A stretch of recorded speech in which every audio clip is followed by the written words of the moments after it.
Assalamualaikum warahmatullahi wabarakatuh.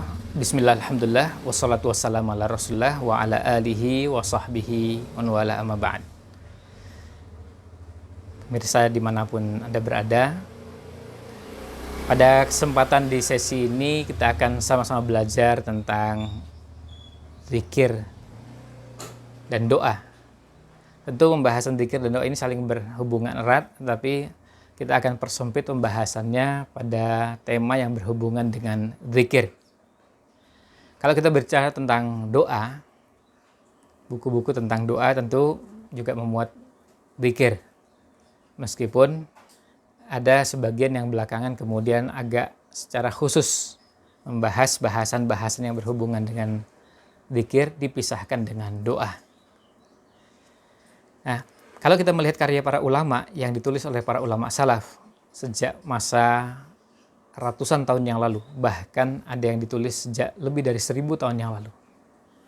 Kita bisa lihat bagaimana para imam, para ulama menulis pembahasan-pembahasan yang berhubungan dengan doa, berhubungan dengan zikir yang mereka tulis pada masanya.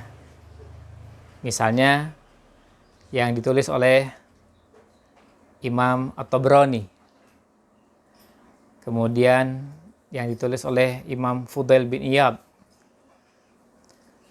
lalu juga ada yang ditulis oleh imam-imam yang lain. Nah, demikian pula pada masa-masa berikutnya, masing-masing imam, masing-masing ulama mencoba untuk membahas bahasan-bahasan tersebut yang masing-masing ditulis pada masanya atau pada zamannya. Nah, kalau kita melihat buku tentang doa, baik yang berjudul Ad-Du'a, kemudian Sya'nud Du'a, lalu yang berjudul satu tema dengan itu, kita akan lihat bahwa pembahasan ini sebagian ditulis sebagai respon.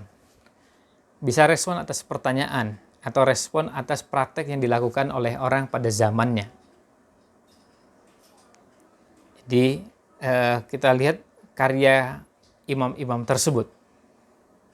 Jadi Imam At-Tabrani, kemudian ada Imam Al-Khattabi, dan sebelumnya juga ada beberapa penulis yang membahas ini tetapi tidak dikhususkan dalam bentuk buku dengan judul doa. Ini menunjukkan kepada kita bahwa pembahasan ini mendapatkan perhatian yang begitu besar di kalangan para ulama.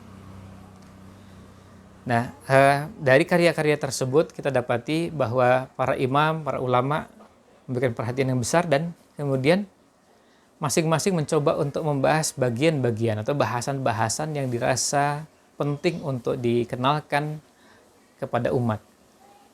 Nah, dari situlah kita yang hidup belakangan sebetulnya sudah sangat terbantu dengan karya-karya para ulama.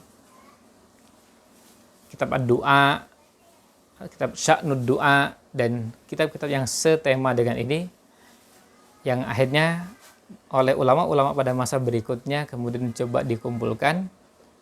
Apalagi pada zaman sekarang ketika kita sudah dapati beberapa karya tersebut sudah tersaji dalam materi yang tersusun, dan tinggal mencoba untuk memahami karya-karya tersebut lalu dikumpulkan, dicoba diatur ulang tema dan sistematika pembahasannya.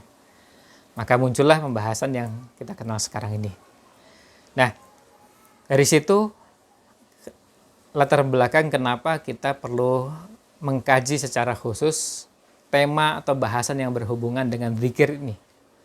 Meskipun kajian kita ini akan lebih khusus kita fokuskan pada bahasan yang berhubungan dengan zikir.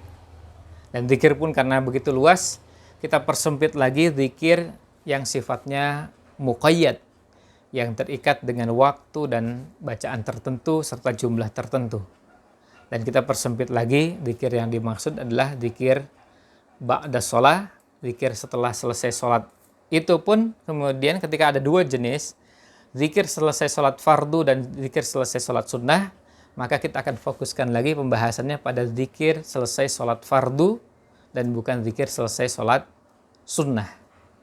Nah, inilah yang akan jadi bahasan kita, dan pengantar ini mudah-mudahan cukup untuk bisa menjadi kerangka memahami pembahasan tentang zikir yang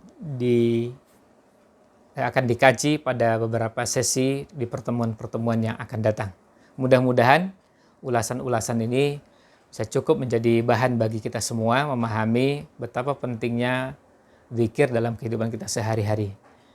Demikian, wallahu a'lam, sallallahu alaihi wasallam ala nabi Muhammad wa ala alihi wa sahbihi ajmain. Wassalamualaikum warahmatullahi wabarakatuh.